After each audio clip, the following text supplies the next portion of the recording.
والبداية القوية. المحاولة هذه المرة من رسول حسن، إبعاد من الدفاعات فريق الضيف ديالى، ومدربه السيد يامن الزلفاني المدرب التونسي.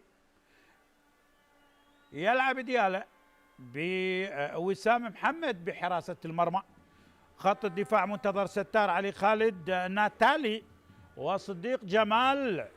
بالوسط أنس مالك حسين منذور مولوكو وعلي كريم رسول حسن. وفي المقدمة النيجيري هداف الفريق بنيامين أكور. بينما السيد قحطان تشيثير مدرب نادي نوروز يلعب بهاني شاكر بحراسة المرمى. خط الدفاع تقي فلاح، دانيال كامي، محمد دلاور، شوان محمود. الانطلاق الآن خطيرة من كلاوديو، بداية قوية لنوروز ولكن الإبعاد. نكمل التشكيل بالوسط لنوروز. طبعا شوان محمود، إبراهيم محمد، رؤوف راسكوف، فريق أحمد محمود. هناك يتواجد أيضا كلاوديو في المقدمة مع مروان حسين وآسو رستم. هذا مروان حسين، 4 أهداف لهذا اللاعب. لاحظ الانطلاقة والبداية القوية كانت من كلاوديو أوليفيرا.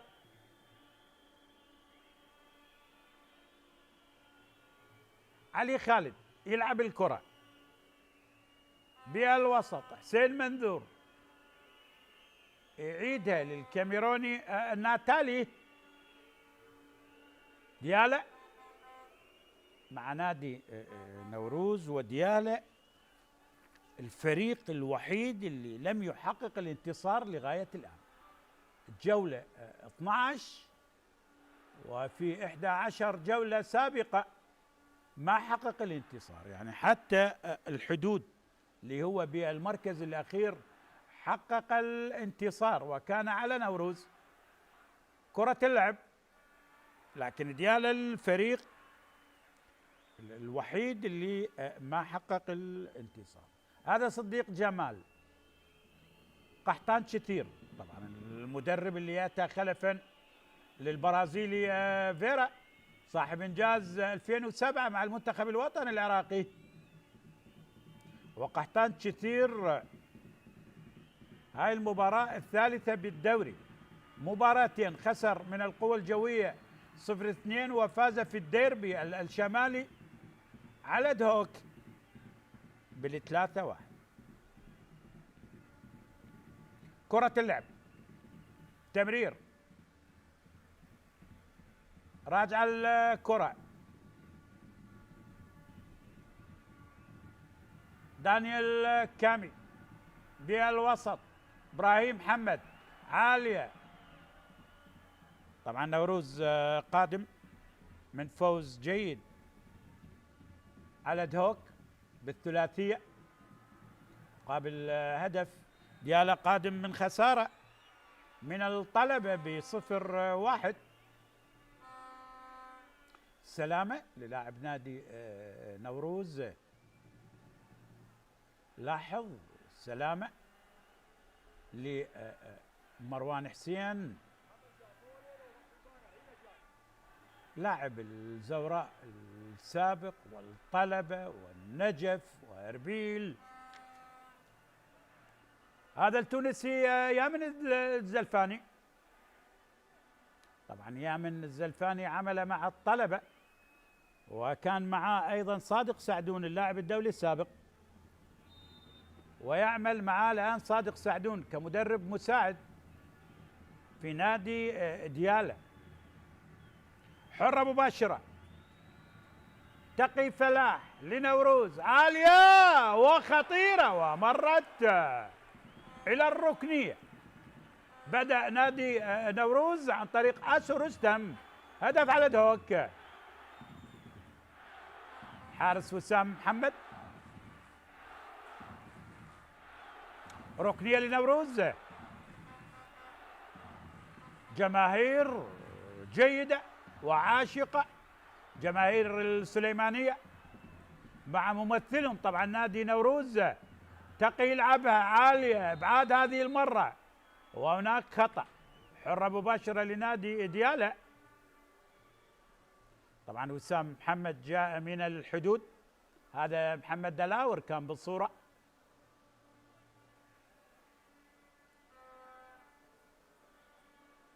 غيابات بالجملة لفريق نادي ديالى، يعني الحراس الأول والثاني لنادي ديالى حسن عباس وعلي جاسم، يضاف لهم مشكور كريم، كوسرة بايز، المنتصر بالله، فؤاد، أحمد خالد، ياسر نعيم، حبيب فوفانا، وعمر عبد الرحمن. الغيابات يعني ما بين الإصابة وما بين الأمور المادية والإدارية، ديالى يعاني على مستوى الأمور المادية. لذلك القائمين على ديالى دعم هذا الفريق، دعم ممثل ديالى اللي غاب 14 سنة عن الدوري الممتاز وعاد. هذا قحطان شثير طبعا أشرف على تدريب أندية القوى الجوية، الشرطة، الكرخ، الطلبة، النجف، أيضا عمل مع منتخب الناشئين وحقق إنجاز آسيا 2016 ولعب كأس العالم للناشئين في الهند. علي خالد يلعب الكرة، بنيامين أكور يحاول،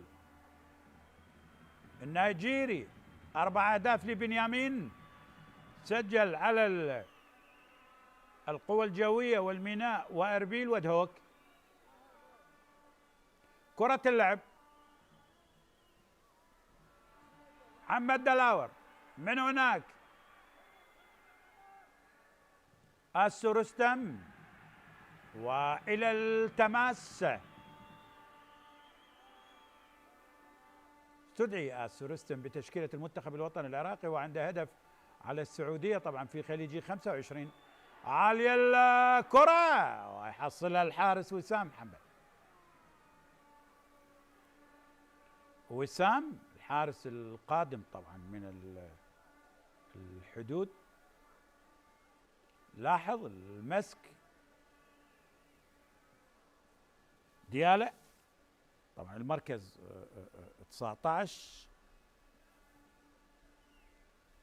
7 خسائر لهذا الفريق، 4 حالات تعادل، تعادل بال0-0 مع النفط، وتعادل بال1-1 مع القوة الجوية والميناء، وتعادل بال2-2 مع كربلاء.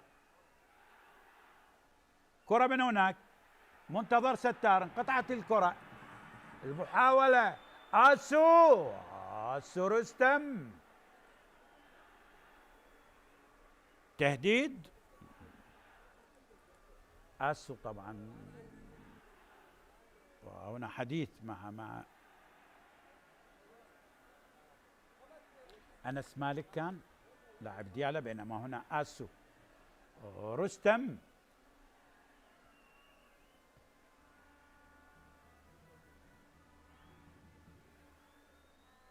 سبع خسائر لنادي ديالى، 0-1 طبعا مرتين من القاسم والطلبة، 1-2 من أربيل والكهرباء، 1-3 من دوك، والخسارة الأقصى كانت من الشرطة ب6 أهداف مقابل لا شيء.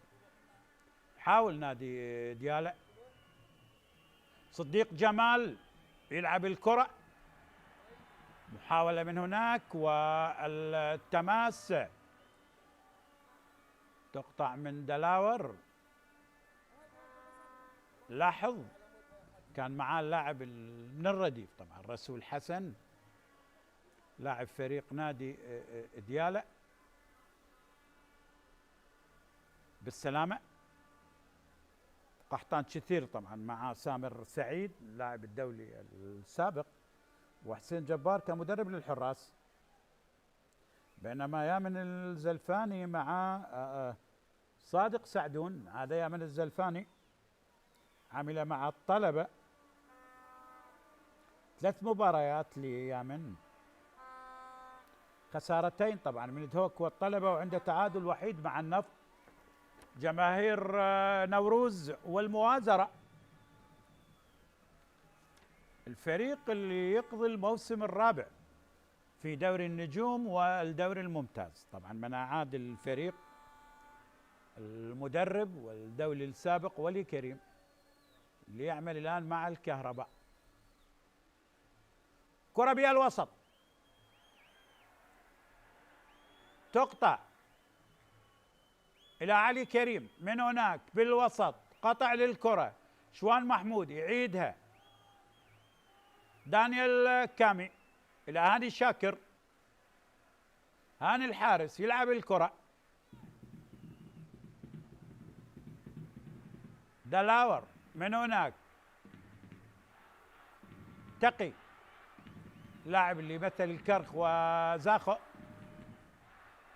راجع الكرة لهاني شاكر. بالمناسبة هذا أول لقاء ما بين الفريقين في دوري النجوم، لم يسبق للفريقين أن يلتقوا في دوري النجوم. شوان عيد الكرة إلى هاني شاكر الحارس اللي لعب لزاخو ولعب للرمادي وللنجف.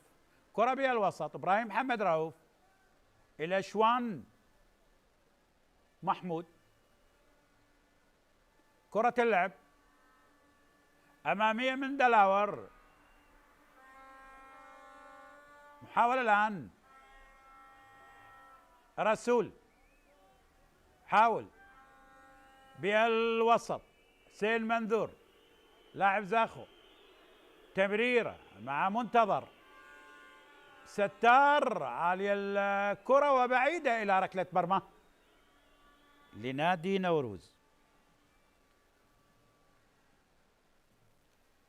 ديالا والبحث عن الانتصار الأول، لكن هو أمام فريق جيد ودائما ما يقدم مباريات ممتازة على ملعب نادي نوروز. بالمناسبة نوروز ترى الانتصارات الثلاثة كانت على ملعب. رسول تمريرة، المحاولة لعلي كريم قريبة جدا، وبنيامين يكور حاول لكن قطع من الدفاعات. آسو يحاول، مروان حسين حاول نادي نوروز بها الوسط، إبراهيم محمد رؤوف حاول ينقل الكرة إلى اليمين، راسكو فريق عيد الكرة مرة أخرى تلعب، راسكو قطع من الدفاعات، الإبعاد من علي خالد، منذور حسين قريب من هناك، الانطلاق الآن بنيامين أكور قريب جدا، والحكم سجاد خالد يشير بالاستمرارية. ثاني مباراة يديرها لنوروز في هذا الموسم. بالنسبة للحكم سجاد خالد أدار مباراة نوروز وكربلاء انتهت سلبية، انطلاقة من كلاوديو أوليفيرا وخطيرة الكرة لكن الإبعاد، منتظر يلعب الكرة، علي والقطع والخطأ، حرة مباشرة. هذا اللاعب مولوكو لاعب الكنغولي مع تقي فلاح، وحرة مباشرة لنادي ديالا.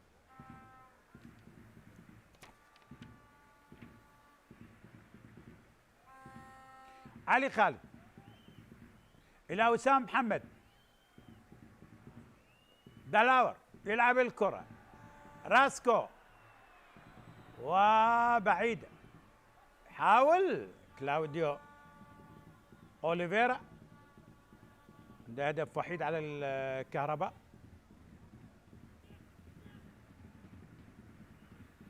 يعني الثلاثي المقدم مروان حسين وآسو رستم وكلاوديو أوليفيرا دائما الخطورة. إبراهيم محمد رؤوف، دانيال كامي، تقي فلاح يلعب الكرة، نادي نوروز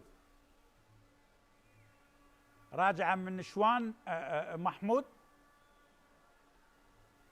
دلاور، محمد دلاور الكابتن دائما مؤثر جدا في الجهة اليمنى طبعا لنادي نوروز. دانيال كامل، تقي يمر، فلاح تمريرة رائعة، مروان يمر، خطيرة خطيرة خطيرة،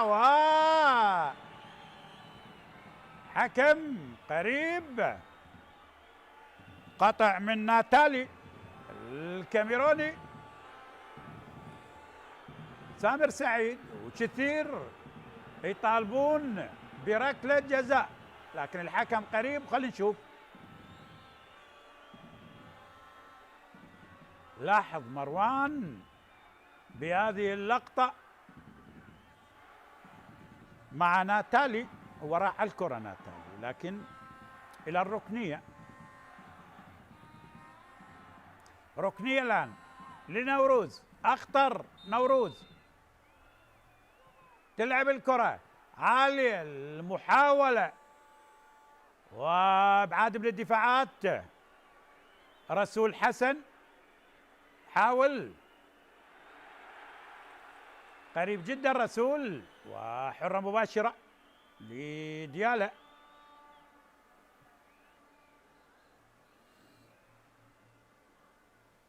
نوروز على ملعبه لا يعرف التعادل، 3 انتصارات على النجف والطلبة ودهوك وخسارتين، خسر من الحدود وخسر من القرمة. لكن أول مباراة لنوروز على هذا الملعب الجميل كانت أمام النجف وفاز بال2-1.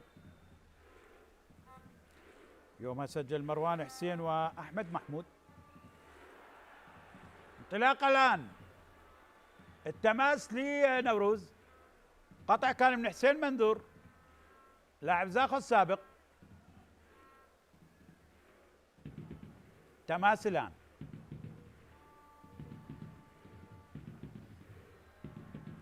دلاور بالوسط، من هناك تقي، انطلاقة من اليسار، محاولة خطيرة خطيرة لنوروز، كان اللاعب أحمد محمود، طالت الكرة والخطأ. هذا محمد دلاور،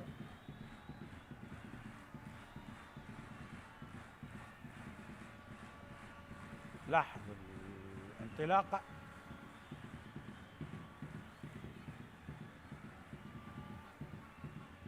اسو رستم، حرة مباشرة لديالا،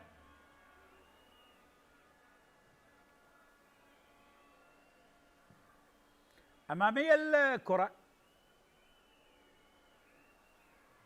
شوان محمود يقطع الكرة إلى الركنية لنادي ديالا.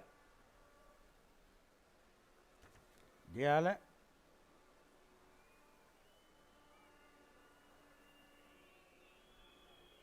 طبعا خسر من الأندية الشمالية، خسر من أربيل ومن دهوك. هذا بنيامين أكور نيجيري صاحب الأهداف الأربعة مع ديالا، بينما هنا الكاميروني كامي دانيال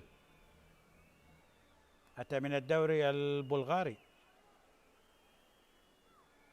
الركنية الآن لديالا،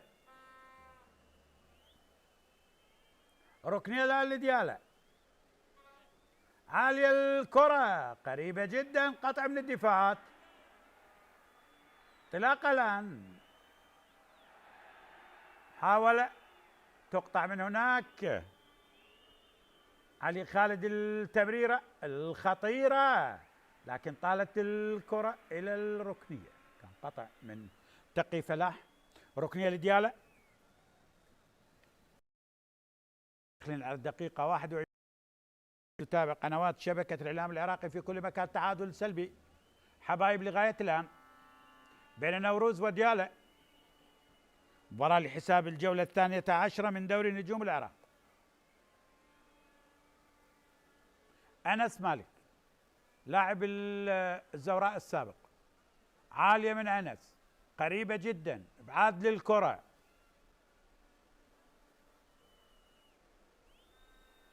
حاول اللاعب رسول ابعاد لي الكرة،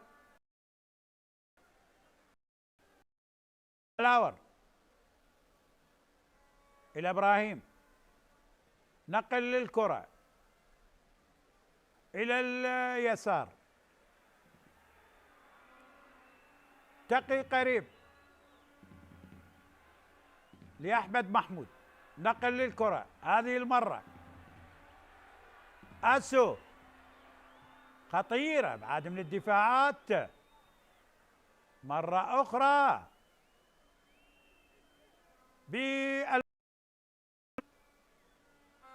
تمريرة من علي كريم، طالت الكرة إلى التماس،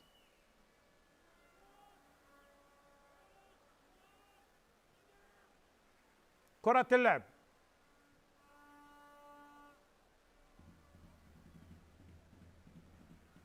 نادي نوروز، حرة مباشرة وخطأ، خطأ لعلي خالد. ديالى طبعا الفريق اللي هو أقدم تأسيسا طبعا من نوروز، تأسس عام 1957 وتواجد في النسخة الأولى طبعا لدورنا. في نسخة 75 76 كان الظهور، النسخة الثانية من دورينا 75 76 الظهور الأول لديالى بالدوري الممتاز، وكان مدربا الراحل جرجيس الياس.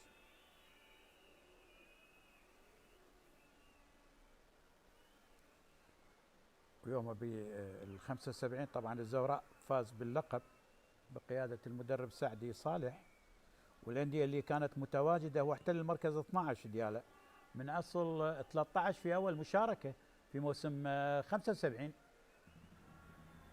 انطلاقة الآن من تقي، هجوم الآن أسو، عيد الكرة أسو من هناك، تقي حاول المرور، لكن القطع هذه المرة من منتظر ستار. في 75 الأندية الموجودة كانت الزوراء، الطيران، الشرطة، الميناء، الشباب، الجيش، الاقتصاد والجامعة والصناعة والحلة وبابل والسماوة. بعد ذلك ديالى عاد في التسعينيات ثم هبط،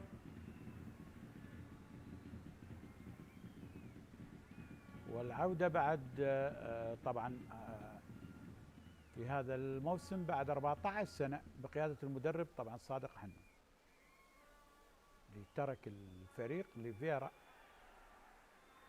أو ترك الفريق آسف ليامن الزلفاني. هم الفريقين طبعا غيروا مدربين. كرة اللعب، محاولة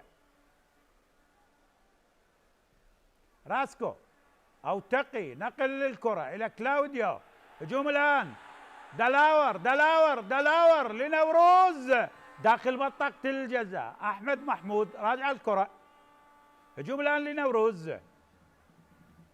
راسكو تحضير مع أحمد، نقل للكرة، منذور لعلي، الانطلاقة الآن، محاولة من رسول حسن راجع الكرة، ديالى من هناك، مولوكو حاول الكنغولي، مولوكو، ديالى منتظر الستار يعيد الكرة هذه المرة إلى ناتالي، محاولة الآن تسديدة لكن بعيدة إلى ركلة مرمى. ديالا طبعا حاول عن طريق اللاعب علي كريم، لاعب القادم من الحدود خارج الملعب.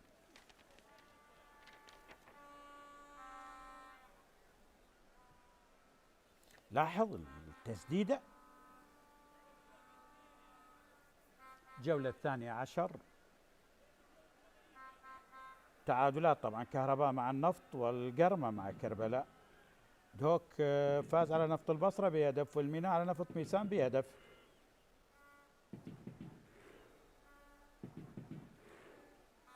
جماهير نوروز، لاحظ الله، جمهور محب وعاشق لكرة القدم السليمانية، المدينة الجميلة. وهذا مارادونا كلاوديو أوليفيرا، سجاد خالد حكم درجة أولى طبعا من الكوت، هو من يدير هذا اللقاء، هو ماجستير طبعا تربية إنجليزية.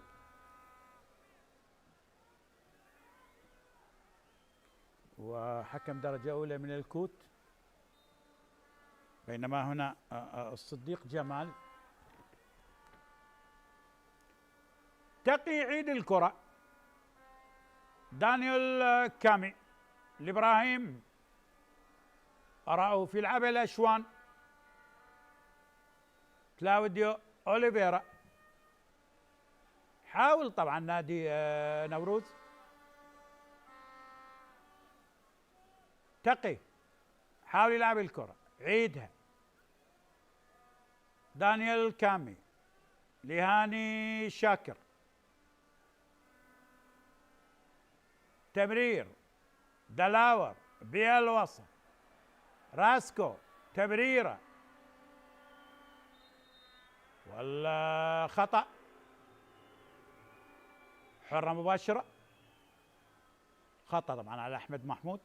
3 أهداف لهذا اللاعب، لاعبة للزوراء ولاعبة للكهرباء، أهدافه على زاخ وعلى دهوك وعلى النجف بالنسبة لأحمد محمود.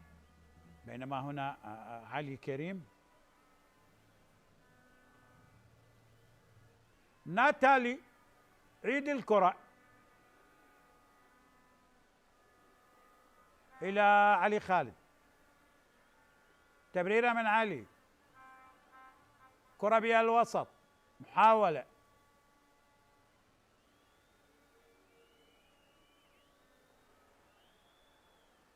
حرة مباشرة، والخطأ على محمد دلاور لرسول حسن لديالا في مكان أخطر من الركنية. لاحظ الانطلاقة لرسول حسن،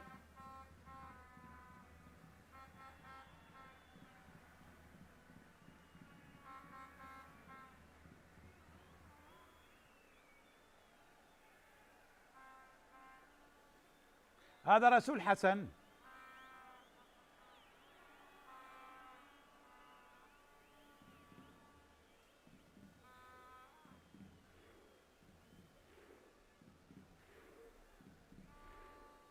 كرة لديالا، صديق جمال عنده هدف على كربلاء بمكان جيد. ديالا، شوف الجماهير، يعني اليوم جمعة وجمعة مباركة على الجميع، حضور الممتاز. صديق عالية وخطيرة بعد من هذه شاكر، راجع الكرة مرة أخرى، الانطلاقة الآن وسام محمد الحارس، وربما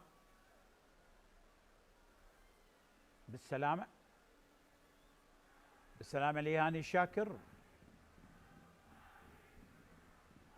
لاحظ الكرة الخطيرة والإبعاد،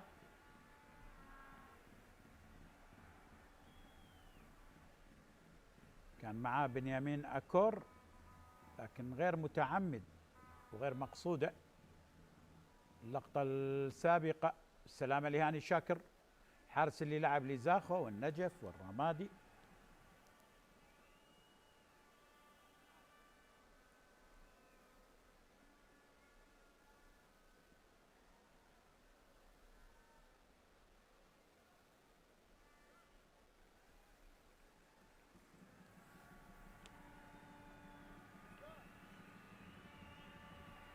هذا هاني شاكر ينهض بالسلامة. داخلين على الدقيقة 31 يا من تتابع العراقية الرياضية في كل مكان. تعادل سلبي بين نوروز وديالى لحساب الجولة 12 من دوري نجوم العراق موسم 24-25. دلاور يعيد الكرة لهاني شاكر، أمامية الكرة، أسو يحاول، أسو رستم لعب في الكويت مع السالمية لفترة وعاد. منتظر ستار يلعب الكرة، الانطلاقة الآن. مروان يحاول بالكرة الماضية، آسو رستم منتظر يعيد الكرة بالوسط. انطلاقة الآن والمحاولة، لا وجود لشيء. قطع كان من ناتالي بالوسط. راسكو يعيد الكرة، شوان محمود من هناك لدانيال كامي. ابعاد بالدفاعات دياله. بنيامين اكور، انطلاقه الان لرسول حسن. دياله رسول حاول يمر لكن قطع للكره من دلاور. يعتمدون كثير على انطلاقات البرازيلي لكن التغطيه حاضره. علي خالد، تماس كلاوديو من هناك. خطيرة وقريبة جدا أحمد محمود لكن إبعاد للكرة. كانت محاولة لنوروز. ديالى يعتمد على الهجمات المرتدة. انطلاقة هذه المرة من علي كريم. علي يحاول التمرير مع رسول تمرير. ديالى محاولة، قطع للكرة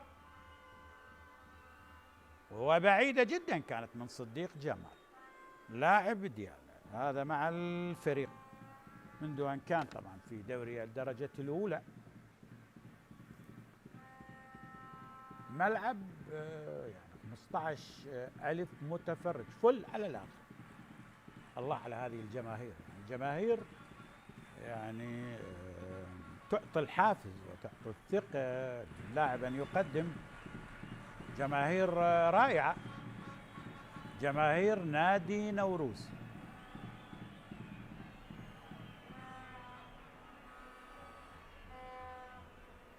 شوان محمود، تمرير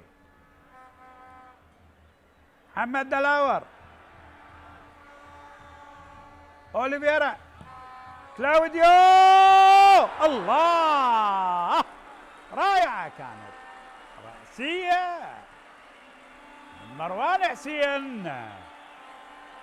داف الفريق ب4.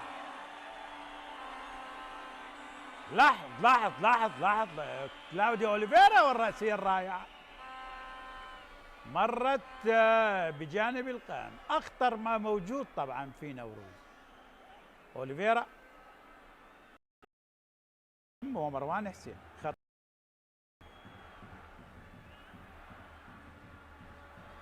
مروان حسين في لقطة رائعة.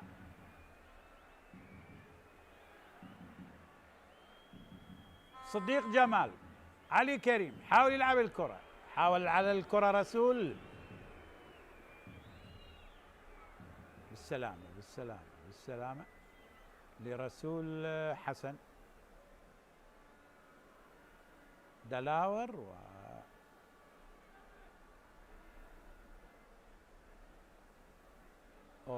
هذه اللقطة يعتذر دلاور مع رسول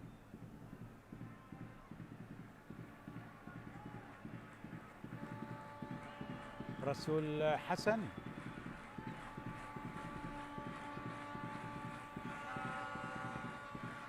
تونسي يامن الزلفاني والحديث مع لاعبيه، لكن قمة في السعادة والطرب على المدرج. نتمنى الأهداف تكون حاضرة. هذا سامر سعيد اللاعب الدولي السابق، مدرب المساعد لقحطان شتير، ولعب في أندية الشمال. بالنسبة لسامر لعب مع إربيل، والشقيقة أيضا سامال سعيد.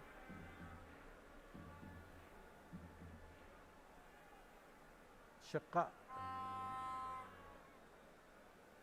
سامال وسامر وسامح، طبعا أولاد الراحل سعيد مجبل، كان واحد من اللاعبين المميزين مع القوى الجوية. كرة اللعب أوليفيرا، كلاوديو يمر قريبة جدا، راسكو والخطأ، حرة مباشرة لديالا.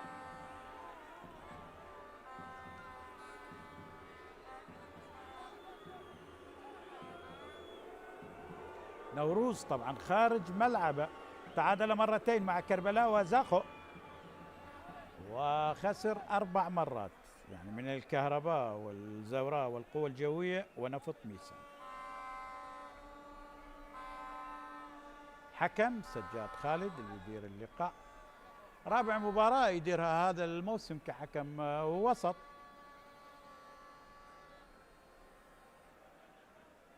جماهير نادي نوروز، ملعب جميل،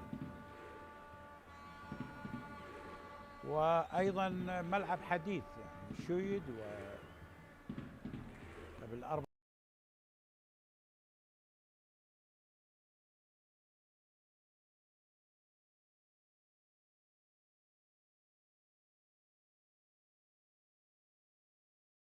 راجعة من راسكو، تعيد هذه إلى شوان محمود، من هناك إلى دانيال كامي،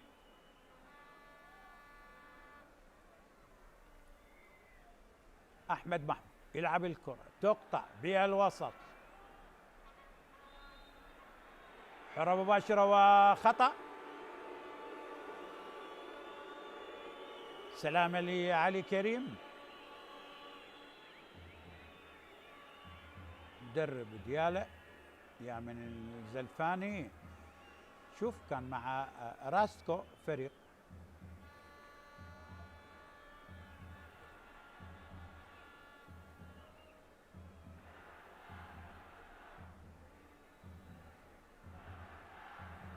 كرة اللعب ناتالي، عيد الكرة إلى وسام، صديق جمال، بنيامين أكور، حاول بها الوسط، إبراهيم محمد رؤوف، قطع للكرة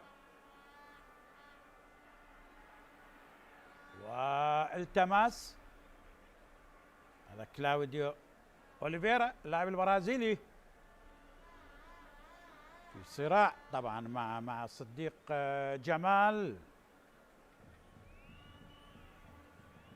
الأهداف غائبة لغاية الآن في الشوط الأول، ننتظر الإثارة والأهداف في شوط المباراة الثاني.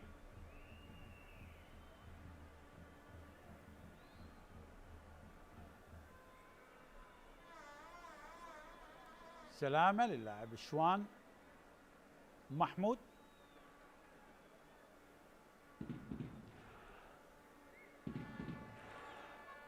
نوروز طبعا 11 نقطة بالمركز 17، فاز في 3 وتعادل في 2 وخسر 6 مباريات، سجل 10 وعليه 14 من الأهداف، بينما سجاد خالد جماهير نادي نوروز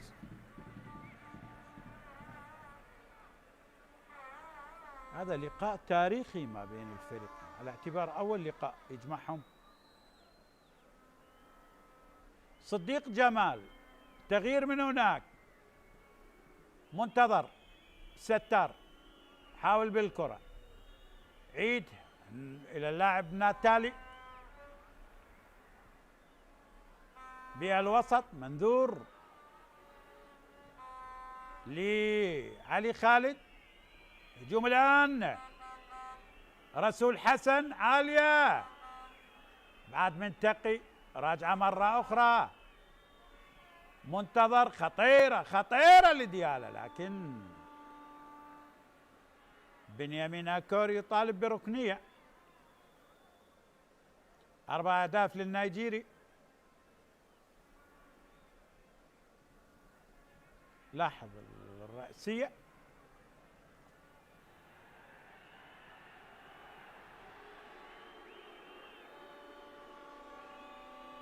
منتظر بالوسط لأنس،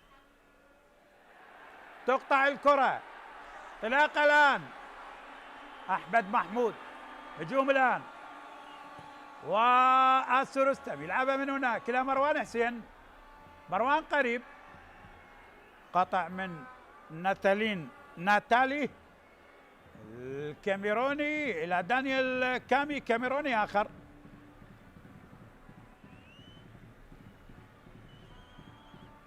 إبراهيم محمد رؤوف بالوسط، تبريرة، ابعاد من صديق جمال، راجع الكرة، المحاولة، هذا اللاعب شوان محمود مدافع نادي نوروز.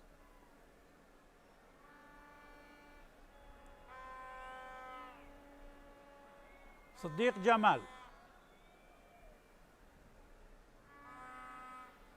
بنيامين أكو بالوسط، رسول حسن، لكن قطع لي الكرة، كان مولوكو يطالب بالكرة، لاعب الوسط في ديالا،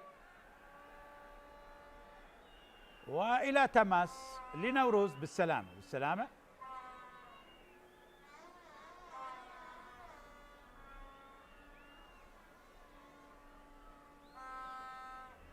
لاحظ الصراع،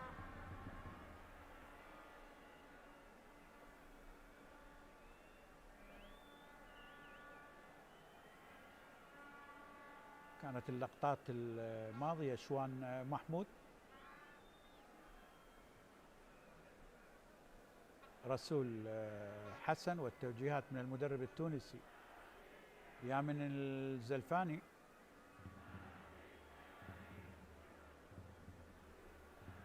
يعني حتى دكة البدلاء لديالا من اللاعبين الشبان، فيها لاعبين شبان، عباس عصام، بكر سعد، علي سلام،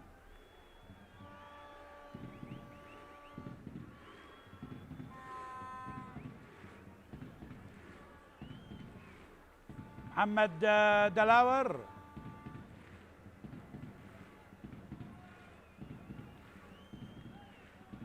تسع غيابات بصفوف نادي ديالا، اغلبها لامور اداريه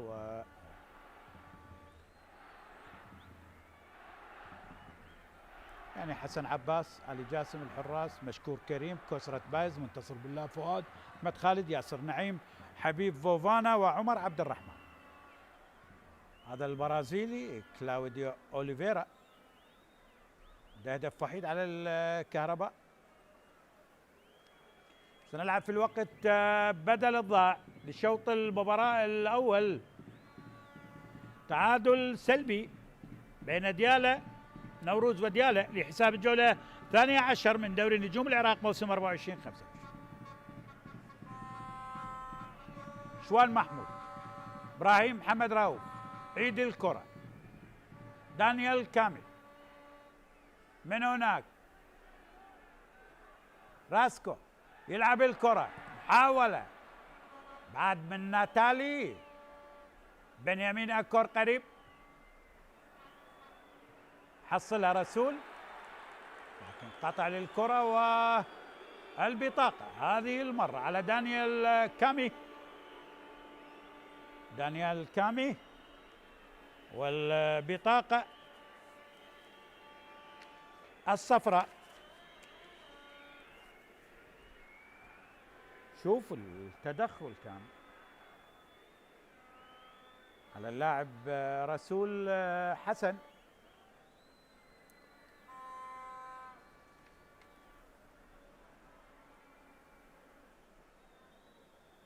حرة مباشرة في مكان جيد لديالا، 5 دقائق كوقت بدل ضائع، تعادل سلبي لغاية الآن.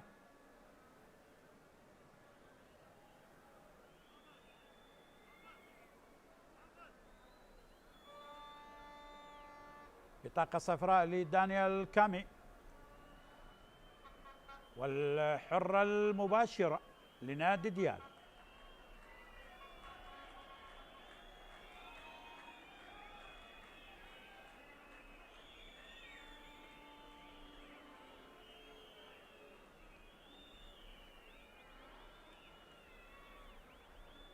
ديالا قريب، حسين منذور وعلي كريم.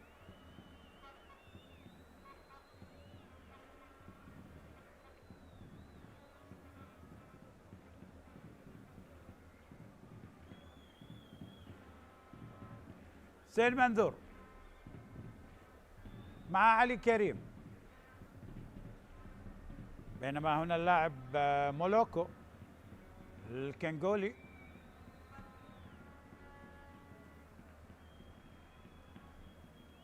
حديث طبعا لسجاد خالد مع امجد كامل حكم الفار.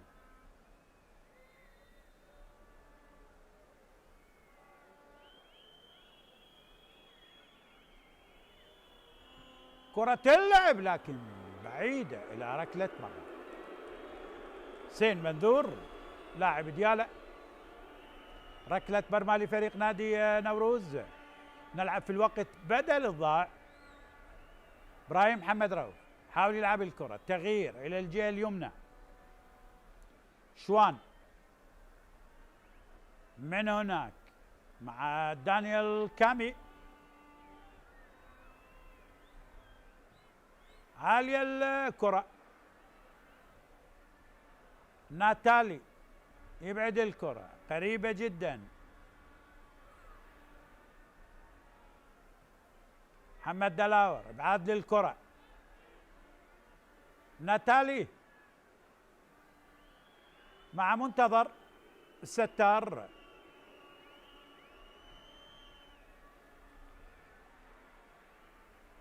كرة إلى التماس، كان القطع من أحمد محمود. أنس مالك عيد الكرة، راجعة هذه المرة. وسام محمد عالية، حرة مباشرة والخطأ على محمد دلاور.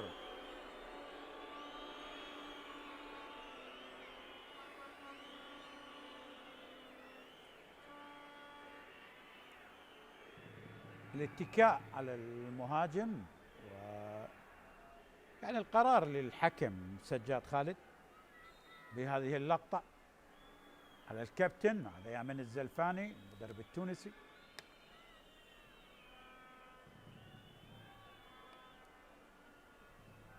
علي كريم، ديالا عالية داخل منطقة الجزاء ومرت من الجميع إلى ركلة مرمى. هاني شاكر الحارس، بينما هنا دلاور.